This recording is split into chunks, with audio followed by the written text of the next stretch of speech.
just make them so happy. And it brings people together like none other.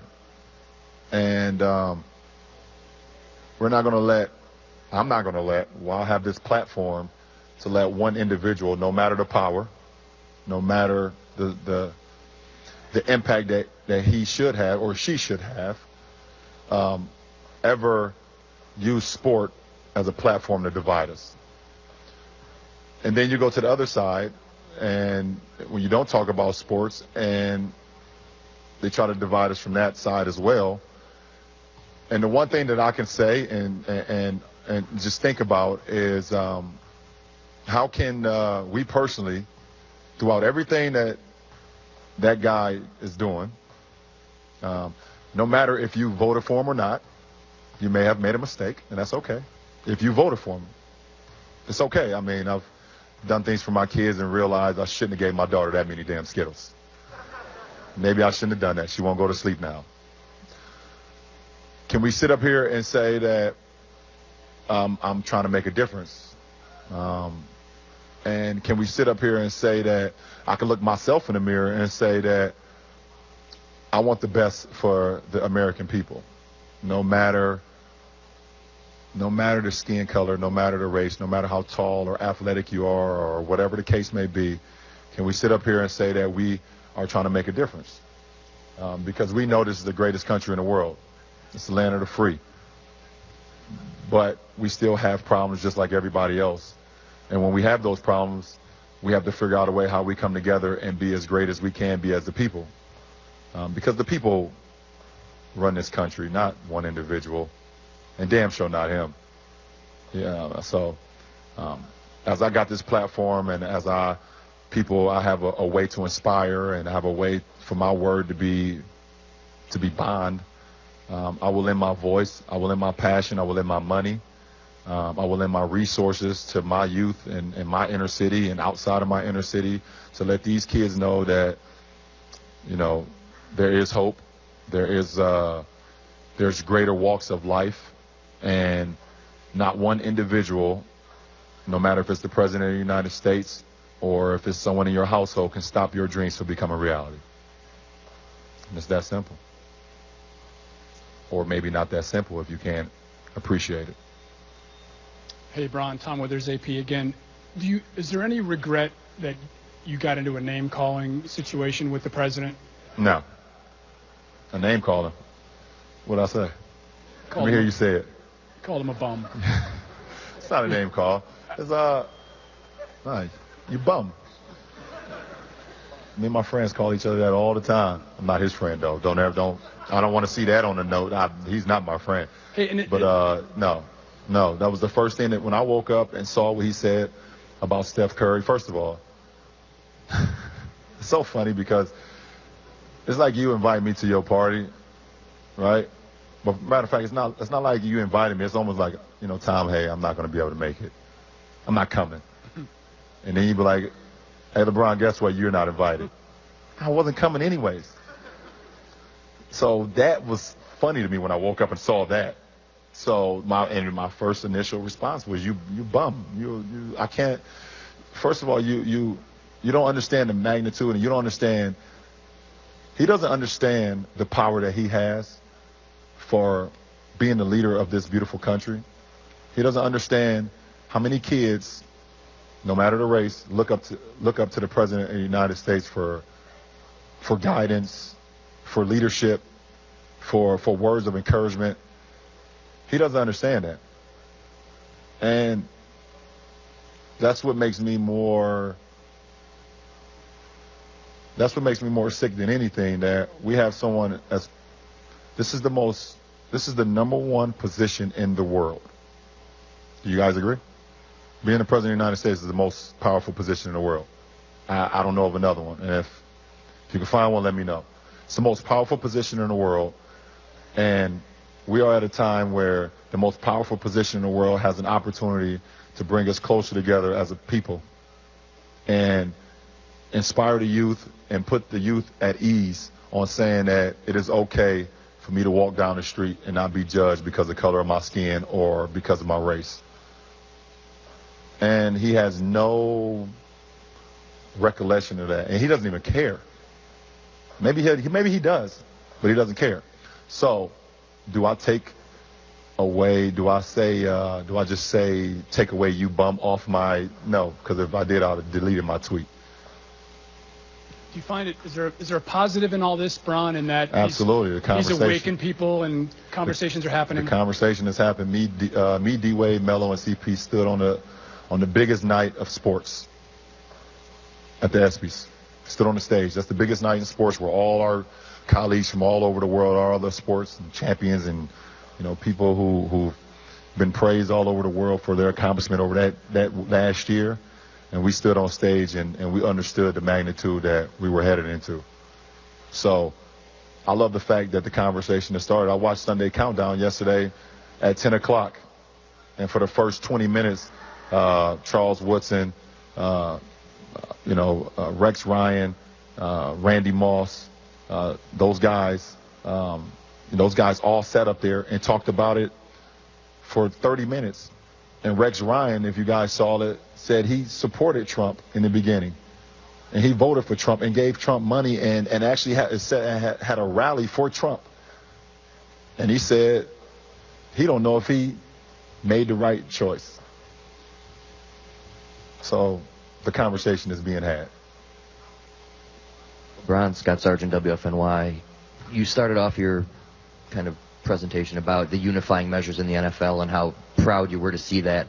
A lot can change between now and October 17th, but do you foresee anything like that trickling down through the NBA? I wouldn't be surprised.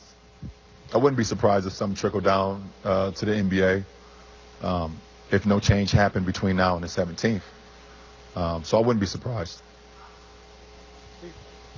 Steve Ashburner, NBA.com. You live and work in a state in which the majority of voters voted for the current president, many of whom probably had valid reasons beyond his Twitter account or his social graces. How do you reconcile having called that choice a mistake, that many of those people are also Cavaliers fans? Well, I mean, that's a great question.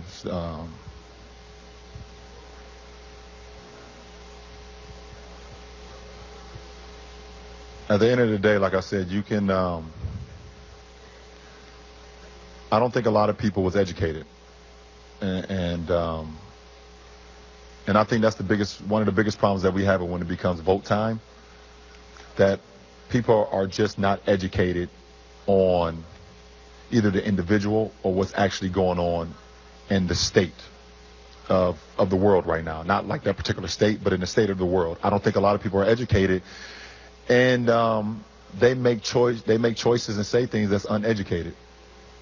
And am I saying that the people of Ohio wasn't educated? Am I saying that some of the other states that voted for him was uneducated? They could have been or they could not have been, but that doesn't mean that it was the right choice.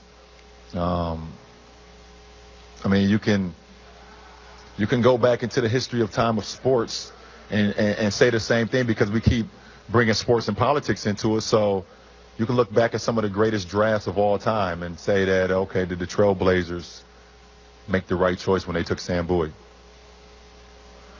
I mean, can we all sit up here and say that they should have took Michael Jordan?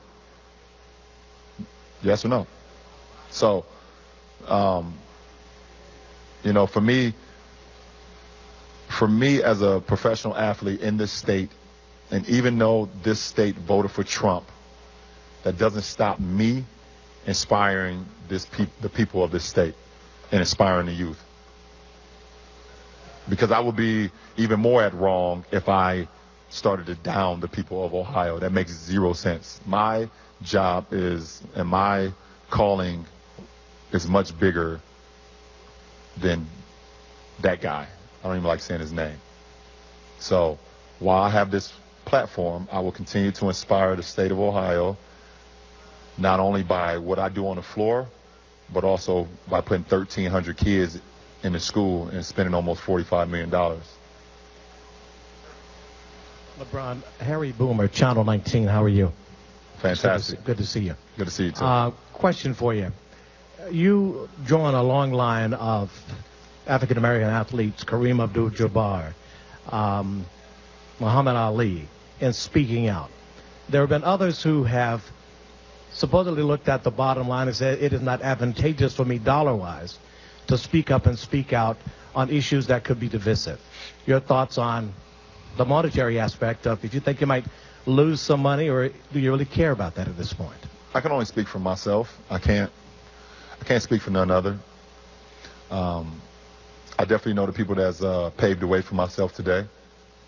And you talk about guys like, Muhammad Ali and Jim Brown and Kareem Abdul-Jabbar and Bill Russell, Jesse Owens, Jackie Robinson, Austin Carr.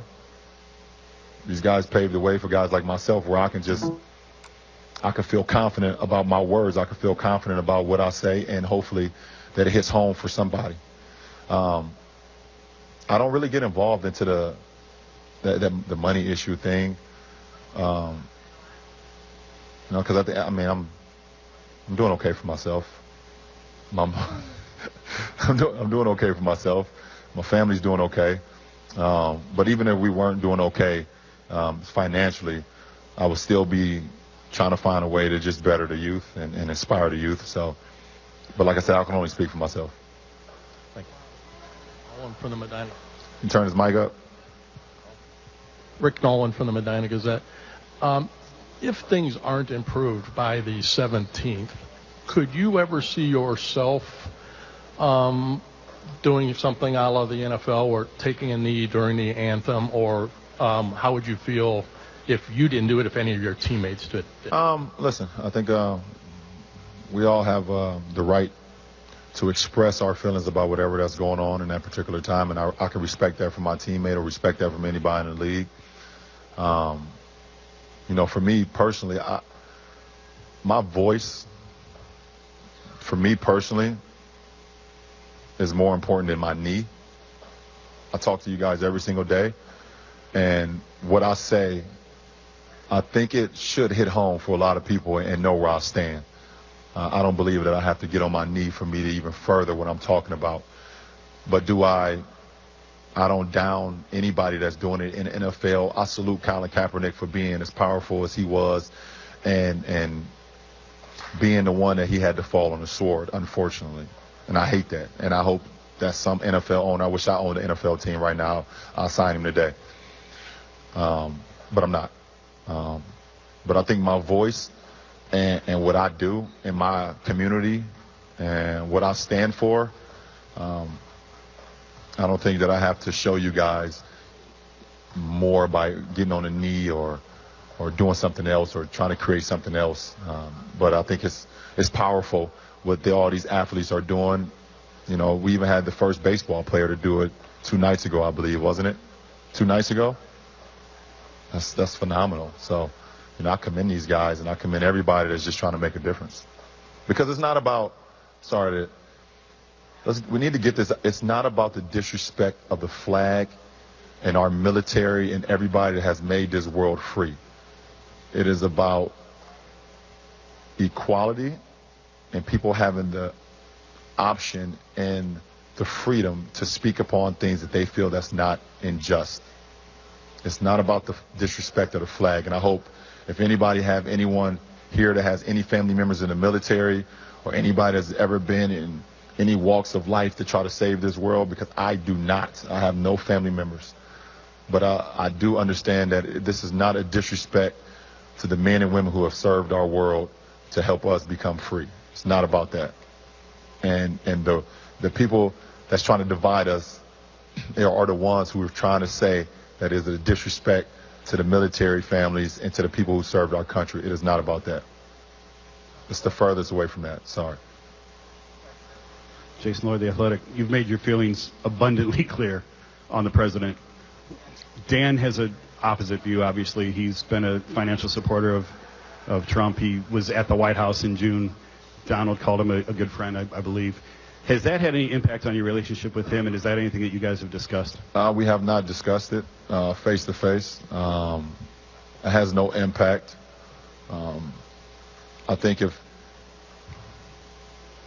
just things when you put yourself in a position, like that, to even stand close to the guy like that, I think he would call if anyone's standing next to that guy, I think you all say you guys are close friends. He doesn't even know you. I was just thinking that's just how irrational his mind is.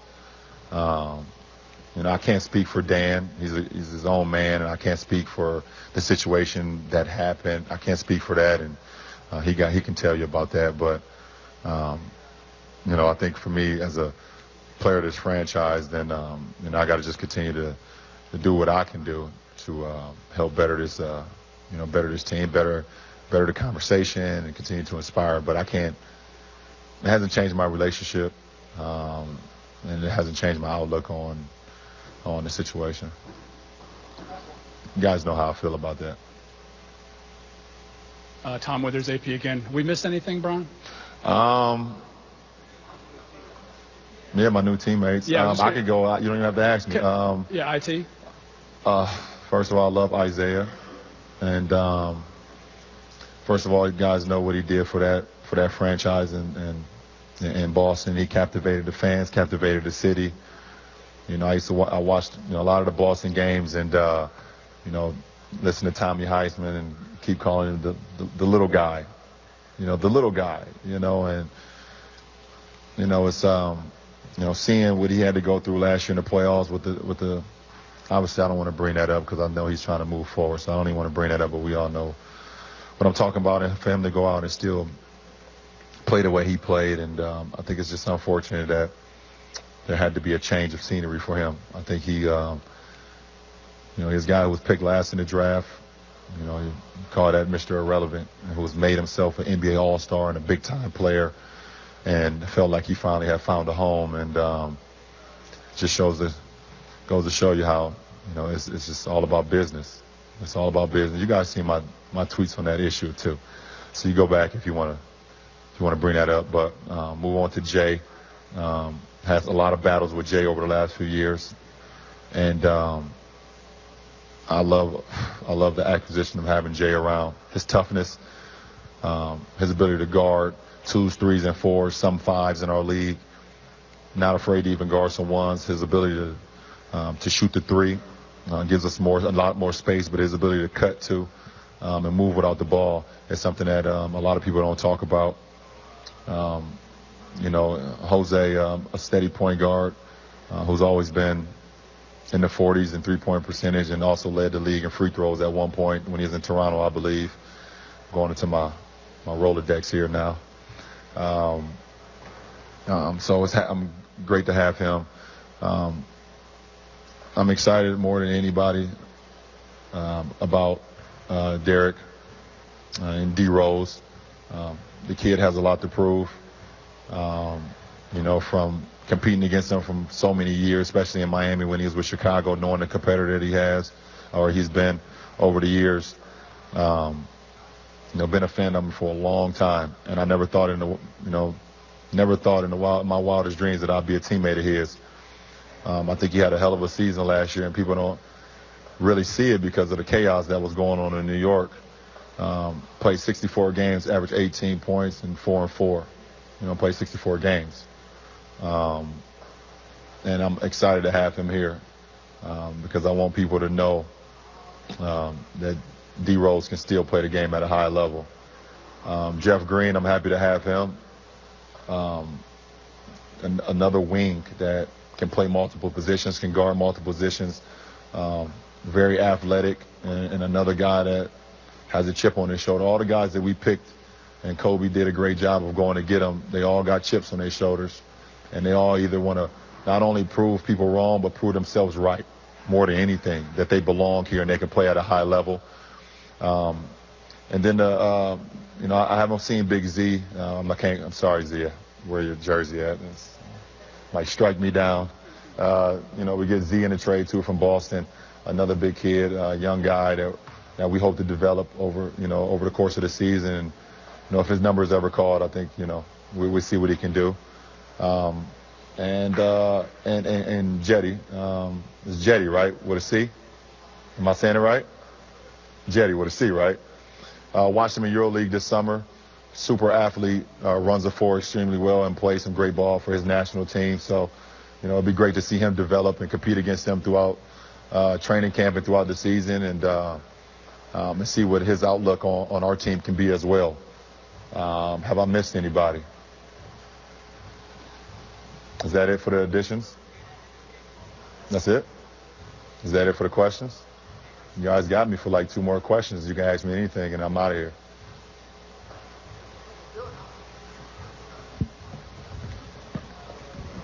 David Glazier from News Herald and Morning Journal. Theoretically, and I know everything has to play out through training camp and the regular season, but theoretically, could the rebalancing of the offense with the departure of Kyrie and the new arrivals in some way benefit the other guy in the big three who's still here, Kevin Love? And how do you see the offense remixing with Kevin in there this season? You know what? I love the fact that he doesn't get talked about. It's the same way Chris Bosh was. Never got talked about. And at the end of the day, you look at the end of the stats and you see the impact that they made on the game, on both sides. Kevin Love may be lost in the grand scheme of things in the media, or because he's not flashy, or whatever the case may be, but he's nowhere near lost in the grand scheme of what we need to do to win a championship this year. And he's going to be a huge focal point for our team. And obviously I haven't seen, our coaching staff may have some things that they have in mind. We don't know. Tomorrow we begin. But I bet he will be a huge focal point of our team. So I'm happy extremely happy he's still part of this franchise. Marla Ridenour, Akron Beacon Journal. The changing NBA landscape and everything that happened over the summer, were you taken aback or surprised or anything? I really wasn't.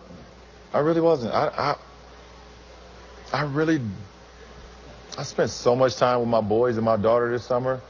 I mean, I've seen things when it came across, sometimes they come across my phone. Some of my notifications weren't turned off. It kind of was like, what the hell? I don't watch SportsCenter. I really don't watch sports talks or sports shows, or it's not just SportsCenter. I don't single you guys out, but I don't watch none of that stuff, so I never see the ticker or whatever that's called.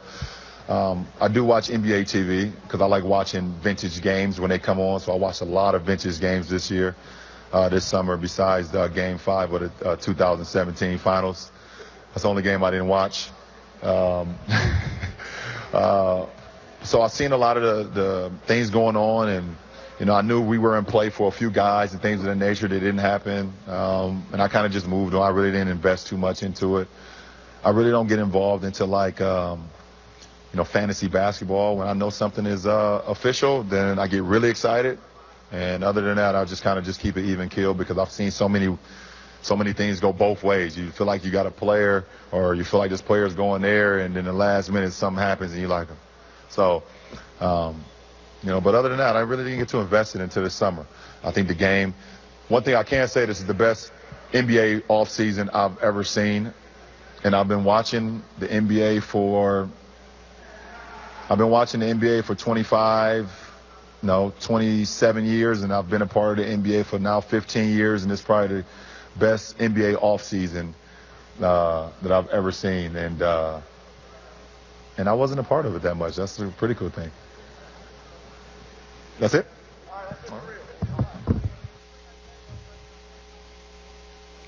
LeBron James gave us about 43 minutes there from the start of his news conference as he